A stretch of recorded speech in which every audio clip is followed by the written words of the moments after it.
All right, we got here an unboxing of the Daiwa Black and Gold BG 6500. So this is the bigger reel. We are using this for a general snapper bottom fishing rod. So we're going after beeliners, mutton snapper, red snapper. This is an all-around great rod. If you have a dolphin swim up to the boat and you need a pitch bait, this is also a perfect reel for this. So we're gonna pair this with 50-pound Power Pro, and then we're gonna couple that with anywhere from 40 to 60-pound Fluorocarbon Leader. We're gonna use a long leader. I'll go over that as well, but I wanna show you the unboxing of this reel. We've had several pen battles, so the second series of the pen battle. They've been okay reels, and I've heard a lot of good things about the Black and Gold Daiwa series reel. Here's kind of the synopsis of the 6500. Now the 6500 is where you have the break line between the retrieval gear ratio. So this is 5.3 to 1, meaning that every turn of the handle, the spool will retrieve 5.3 turns, okay? So it's got a lot of power to it. Now we're using this for bottom fishing, and it makes a huge difference.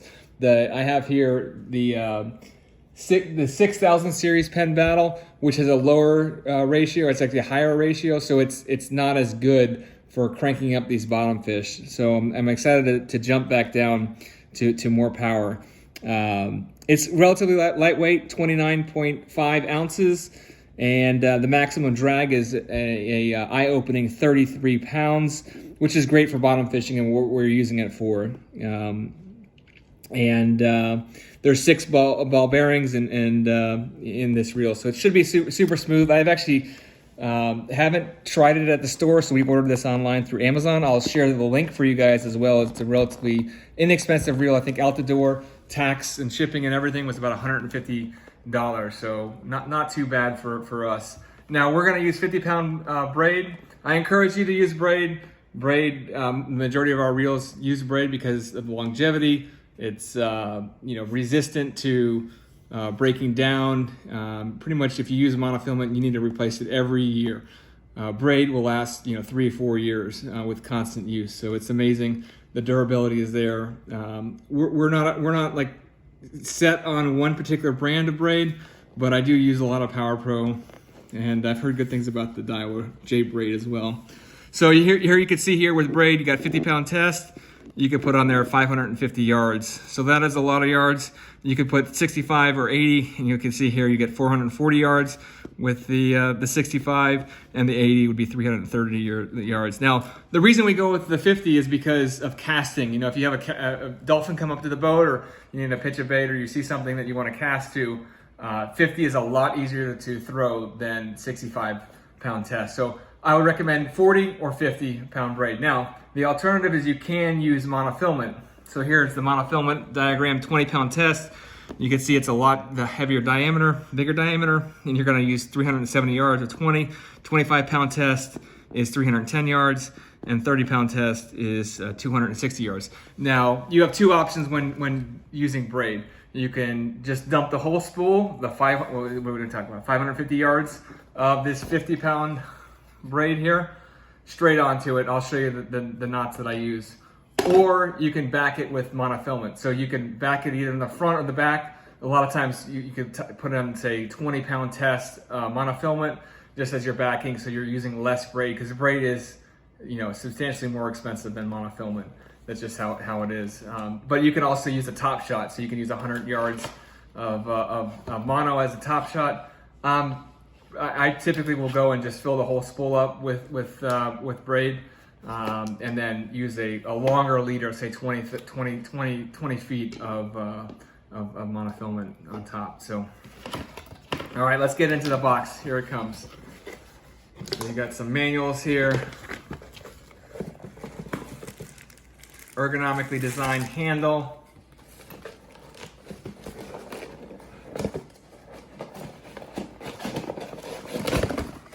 And here we go. Look at this thing. And they give you some extra drag washers, it looks like. And that's the box. So we will come here. Unveiling of the Black and Gold BG 6500. They give you a little cheesecloth or something like that. All right. So Depending on if you're left-handed or right-handed, it's really easy. I'm right-handed, so you want to use the handle on the left side. So all you're doing here is you have this, and you can reverse it. So if you're a left-hander, you can put it on this side, on the right side, or on this side. So I'm right-handed, and with this, I'll power it with my left hand. I'll just crank with my left hand. So this is fairly simple.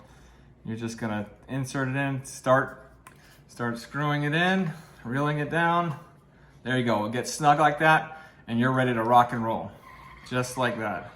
So now, as far as pairing it with the rod, I love these Ugly Stick custom rods. They don't make them anymore, unfortunately. They make a newer model that has aluminum, that has metal guides, which is nice because you don't have to worry about busting a guide. But this rod is like, when I bought it, it's probably, I don't know, 6 years old. Still looks brand new. I've used it a lot. It's a medium heavy action rod. It's a 7-foot rod. It has a lot of bend in this, okay? But there's a lot of power in this midsection. So you've probably seen some of our videos where we're just cranking on some big fish, and you can really muscle them up with this.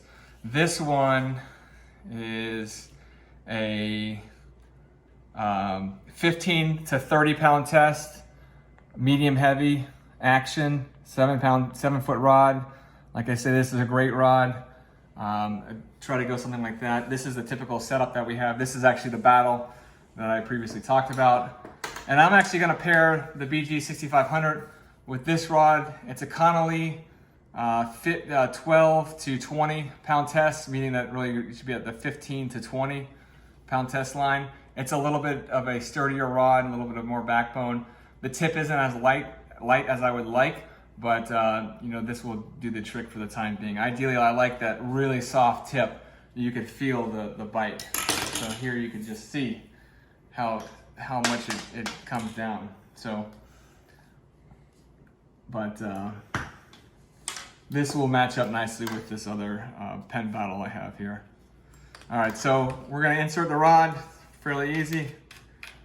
Put it right on the bracket and line up there, right there, and we're gonna tighten down these guys. Okay, let me see. So you can see there's a little groove there, boom. Tighten down the backing plate. This rod feels like it matches really well to this reel. So we've tightened it down. Don't be afraid to get it on there.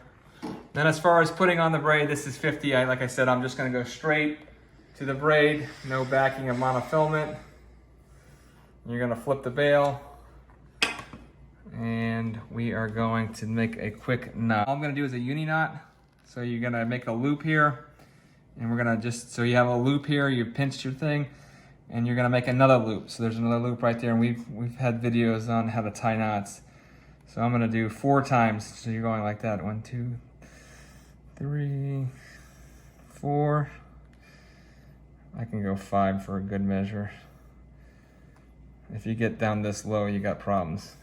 All right, so we're gonna tighten that down. All right, I have a pair of snippers. Like I said, 50 pound.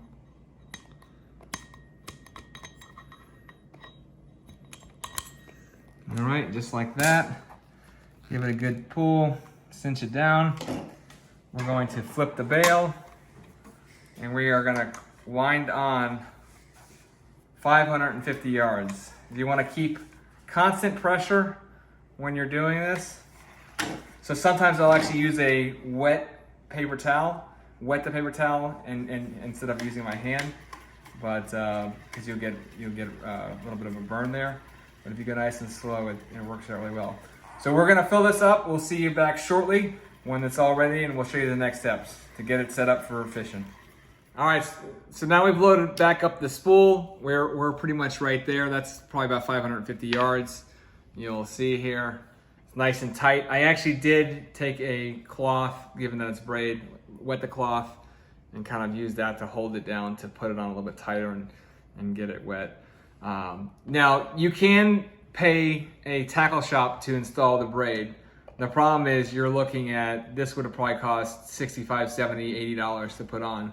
I got this whole spool, 1,500 yards, so you could pretty much do 3 times, 3 spools This was $110, $108. So equivalent of, relatively cheaper, about half the cost, more than half the cost to do it yourself, and you'll have extra for the future. So, but you can do that. I mean, they put it on really fast, and it's really tight, and it's professional. But I just found that this is just easier for us. It's cheaper. I'll include the link to it, so you'll see there's different sizes. I usually buy the 1,500 yards, which is what this is, or I'll buy the 3,000 yards. So you'll see that down there. So we're at the point here. We are going to cut off the braid, and we're gonna spool it up to the eyes. So you can see here how that's pretty much filled up. Like, you don't want to go too far. It's got plenty of line there. Okay, you see that tension? That's tightening and drag right there. You can see it's got that 33 pounds. Pretty eye-opening. So the next step would be throw the line through the guides like here, and we are going to put on a piece of fluorocarbon leader. Now, fluorocarbon is about double the cost. To be honest with you, it's not cheap, but you got to remember, you're going fishing how many days a week or days a year. Make it count. Give yourself all the advantages you can get. So I'm a big fan of fluorocarbon. Actually, we want to do a study. I can almost guarantee that it will outfish anyone with monofilament. So the brands that I like to use personally, I like Seagar. We'll include a link to that as well. So Seagar, it's a little bit stiffer. This is 50. And then one of my other favorites is the Diamond Presentation Fluorocarbon. This is 60. The sticker came off, but you can see here, and we'll include a link to that as well.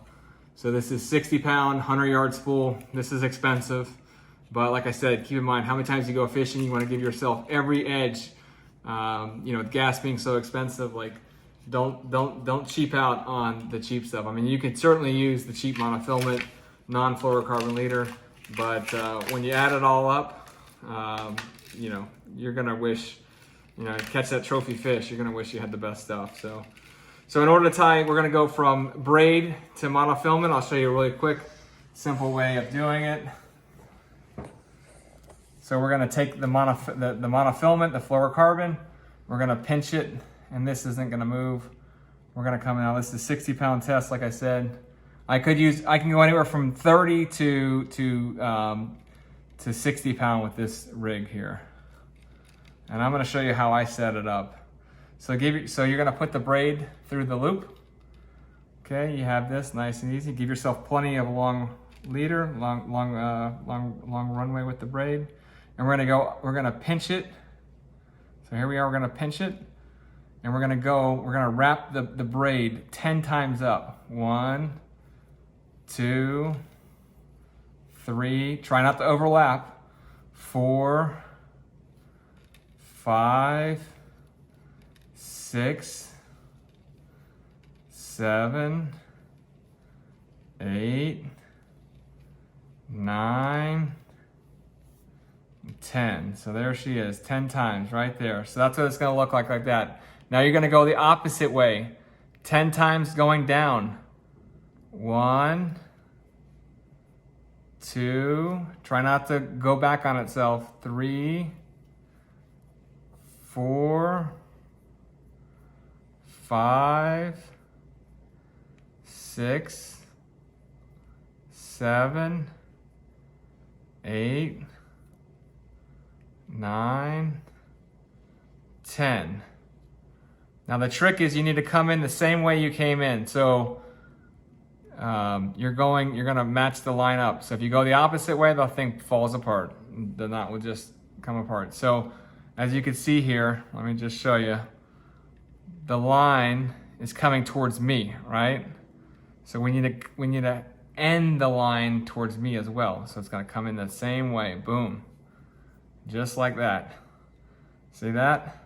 Now you can wet it down, saliva it down, okay? And we're gonna help it along the way. So that's what it looks like. We're gonna help it along the way. We're gonna pull it down, and then we're gonna make sure it's nice and tight. So this is 50-pound braid coupled with 50-pound. Okay, that didn't turn out very well. So every once in a while that happens. Let's see here. Yep, see the knot, we're gonna have to retie that. So don't be afraid if it happens. We'll come back. Let's see here. All right, so something went wrong, but that's all right, it happens. All right, so we'll just go back and retie it. So, all right, so maybe we can also cut it too. But okay, so we're gonna tie the braid to the fluorocarbon. It's pretty simple. Here we go. We're gonna go through the leader. Okay, give yourself plenty of room. We're gonna go up 10 times. We're gonna pinch it. All right, and we're gonna go up 10 times. 1, 2, 3, 4, 5, 6, 7, 8, 9, 10. All right, try to go on top of it again. We're not gonna go over it. So we're gonna go down 10 times. 1, 2, 3, 4, 5, 6, 7, 8, 9, 10. Now we're gonna come in the same way. We're gonna go out the same way you came in. So right now the line is going towards me. So we're gonna throw it right in that loop. Okay. And we're gonna pull that down. Okay, we're gonna wet it down.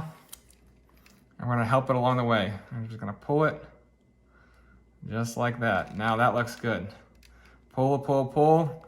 Now, just make sure that that's nice and tight. I mean, every so often you get one and it pops right there or something, but this is a pretty robust knot. But there you go. So you're gonna pull it down nice and tight. I don't think we're gonna have a problem with that.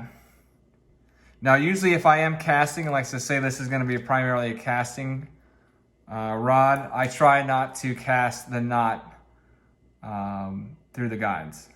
I know that may sound simple, you know, kind of counterintuitive, but I just find that you need to be careful with the guides. This setup we have here, we're just going to be anchored or drifting and letting her out, you know, nice and slowly and whatnot. So we cut off the tag ends there.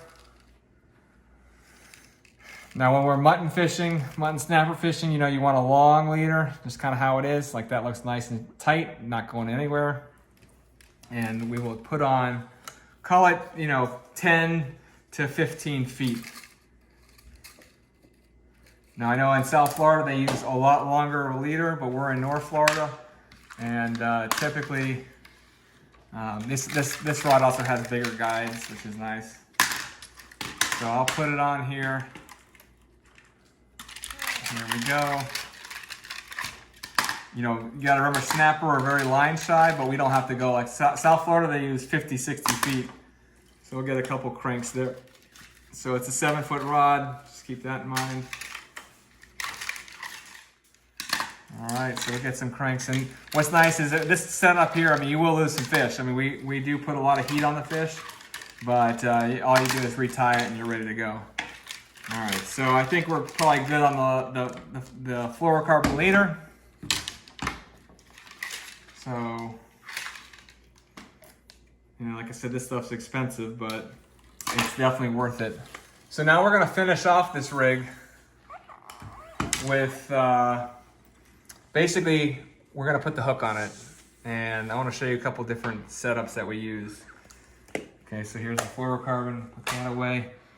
This is a 1/2 ounce egg sinker. This is primarily the one I use. I use this for actually red fishing a lot, but straight up 1/2 ounce egg sinker. This is like 1/8 of an ounce egg sinker. This is probably 1 ounce or so, depending on how many feet of water you're fishing. So if I'm fishing anywhere from less than 100 feet of water, my go-to weight is this 1/2 ounce egg sinker. And I've had so many people say to me, oh, it's not enough weight, because typically when we're using the bigger bottom fishing rods, I'll fish, 2 people will fish this same spinning rod setup. But when we're fishing the big bottom boat rods, we'll use 6, 8, 10 ounces of bank sinkers. So they're a lot heavier. People will say, oh, that's not enough. You need more weight. And it's completely BS, because a lot of these snapper are up in the water column, so you're coming down to them. And a lot of times I'll get to the bottom with this. So what we're gonna do, we're gonna put the 1/2 ounce bank sinker straight up, no swivel, just like that, okay? Now you could use, if you're in deeper water or you have more current, certainly use a little bit bigger of an egg sinker, but you want to use the lightest sinker possible, okay? Those fish are in the current. Now sometimes if you get the fish up off the bottom and behind the boat, if you have a chum bag or if you're just chumming or whatnot, you want to use a light tiny sinker. So every once in a while I use these. These are more for like the keys and stuff like that, yellowtail snapper, but this is a great setup. You will get off Northeast Florida, you can get the mangoes up off the bottom, you can get red snapper off the bottom, and they're right behind you. You only need this much weight. But typically my go-to is this 1/2 ounce for less than 100 feet of water. And we will pair that with a few different hook varieties. So here's a VMC Tournament 3X. One thing I want to tell you about is make sure that it's a strong hook. I can't tell you, you're using a lot of drag. This reel is 33 pounds of drag, and there's nothing worse than getting on the spot, hooking up to a big fish, and then coming up to a bent hook. So this is a 3X, so that means 3 times strong. It's a great hook. There's nothing worse than that. This is a 2/0 circle hook. This is a common one, just like that. We also will use like a live bait hook. So this is a 1/0 live bait hook. And you'll notice this is a pretty strong hook as well. So, some of these snapper and stuff, you'll say, oh, you can't catch a big fish with that little hook. Yeah, that's not true. Watch this, we'll do it. Here's a 3/0 hook. So there's a 3/0 live bait hook as well. And then if you want to get to the bigger fish and if you need a little bit more beefier of a hook, but to be honest with you, this is a 6/0 hook. So you can see the size difference, huge compared to them. So you got a 1/0, a 3/0, and a 6/0, and this is a 2/0 circle hook. And you can just see this is a pretty strong hook. You're not going to bend it. These snapper are very strong. This guy you're not going to bend. But really you're kind of going with that light tackle fishing, and you're looking for that. So I would actually choose either the VMC circle hook, or I would choose this guy here, this live bait hook. Now, there are some requirements in South Atlantic fisheries that they require you to use a circle hook. So for this purpose today, I'll put on the circle hook. But if you're fishing for like dolphin and stuff like that, these live bait hooks work wonders as well. So here we go. We'll put on this circle hook, so fairly easy. I'll actually snell it coming through it, just like that. So I'm pinching the hook. So I put the hook through, I pinch it, and you're gonna line that parallel with the shank of the hook, just like this. And you're gonna go down anywhere from like 4 to 5 times. So you've pinched the hook, pinched the monofilament, and you're gonna go down 1, 2, 3, 4. So 4 to 6 times, 5, 6 right there. You're gonna go through the hoop. So you have the tag in, you're gonna go through the hoop that you have, you're gonna pull it down. You're gonna cinch that down, and then guess what? You're gonna work that. You're gonna work that back up. Okay. And that hook is nice and sharp. Now you'll see, you see how the knot started to turn there? And sometimes I'll get a pair of pliers and do it. You'll see it just cinch in on itself. Boom, just like that. So that knot is not going anywhere. Nice and easy to tie. You look like a professional. There you go. And what's nice about it is it's streamlined. Look at this setup here. There you go. I can't tell you how many big red snapper we've caught using the same setup, just like that. You want to be stealthy. So here you go. So we got the line on the reel. We got the braid, did the review of the reel. We'll let you know how it turns out. We'll compare it to the battle, but I think it's going to be pretty nice. I actually probably should get a hook stopper, but depends on where we are. So here we go. Here's the reel. One more time, big heavy setup. It's kind of like a carbon fiber body. But hope you like this video. Like and subscribe. We'll see you next time. We got a lot of offshore adventures coming. A lot of snapper fishing, a lot of grouper fishing. We're gonna do it all. So join us, and we'll see you shortly.